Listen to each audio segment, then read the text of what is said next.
महाकुंभ एक ऐसा पर्व जहां करोड़ों लोग अपनी आस्था और विश्वास के साथ पवित्र संगम में डुबकी लगाते हैं। यह केवल एक मेला नहीं बल्कि एक आध्यात्मिक यात्रा है, जहां हर कोई अपने पापों का प्रायश्चित करने और मोक्ष की प्राप्ति की कामना करता है। लेकिन इस बार प्रयागराज के महाकुंभ में कुछ ऐसा हुआ जिसने सभी को अचंभित कर दिया। गंगा, यमुना और सरस्वती के संगम पर लाखों श्रद्धालु स्नान कर रहे थे। तभी नदी के शांत पानी में एक अद्भुत घटना घटी। पानी की लहरें अचानक तेज हो गईं और उनके बीच से निकला एक विशाल सांप। ऐसा सांप जिसे देखकर हर किसी की सांसें थम गई। उसकी चमचमाती त्वचा, रहस्यमय आकृति और उसकी उपस्थिति ने पूरे वातावरण को एक रहस्यमय सन्नाटे से भर दिया। क्या यह केवल एक प्राकृतिक घटना थी या फिर यह किसी दिव्य शक्ति का संकेत? इस चमत्कारिक घटना ने महाकुंभ के इतिहास में एक ऐसा अध्याय जोड़ दिया जिसे लोग कभी भूल नहीं पाएंगे। आइए इस रहस्यमय कहानी को विस्तार से जाने। प्रयागराज के महाकुंभ में हर तरफ भीड़ का सैलाब उमड़ा हुआ था। लोग गंगा, यमुना और अदृश्य सरस्वती के संगम में डुबकी लगाकर अपने पापों को धोने और मोक्ष प्राप्ति की कामना कर रहे थे। घाटों पर मंत्रोच्चार, घंटियों की गूंज और श्रद्धालुओं का उत्साह माहौल को पूरी तरह आध्यात्मिक बना रहा था। तभी अचानक संगम के बीच एक अद्भुत घटना हुई जिसने वहां मौजूद सभी लोगों को स्तब्ध कर दिया। नदी के शांत पानी में एक अजीब सी हलचल मची। श्रद्धालु चौंक गए जब उन्होंने देखा कि पानी के बीचों बीच से एक विशाल सांप धीरे धीरे बाहर आ रहा है।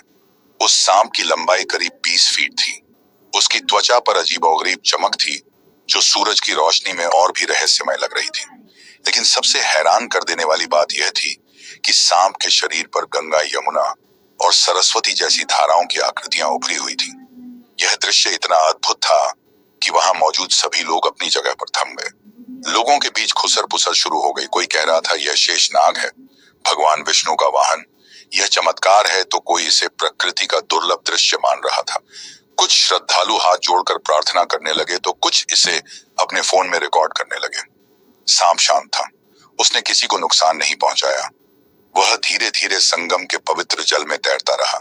तभी एक वृद्ध साधु ने वहां खड़े श्रद्धालुओं से कहा, यह कोई साधारण सांप नहीं है, यह भगवान का संदेश है।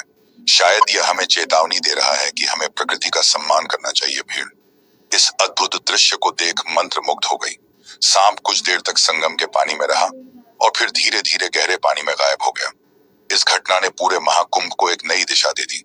लेकिन जो लोग उस दिन संगम पर मौजूद थे उन्होंने इसे एक चमत्कारी घटना के रूप में देखा। यह घटना न केवल उनके विश्वास को और मजबूत कर गई बल्कि उन्हें यह एहसास भी दिलाया कि महाकुंभ जैसा पवित्र आयोजन किसी अदृश्य शक्ति का आशीर्वाद है।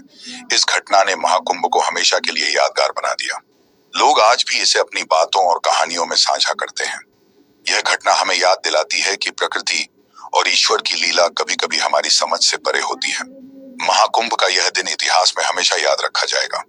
संगम की यह घटना केवल एक कहानी नहीं बल्कि आस्था, रहस्य और प्रकृति का संगम है। क्या यह एक दिव्य संकेत था या महज एक अनोखी प्राकृतिक घटना? यह सवाल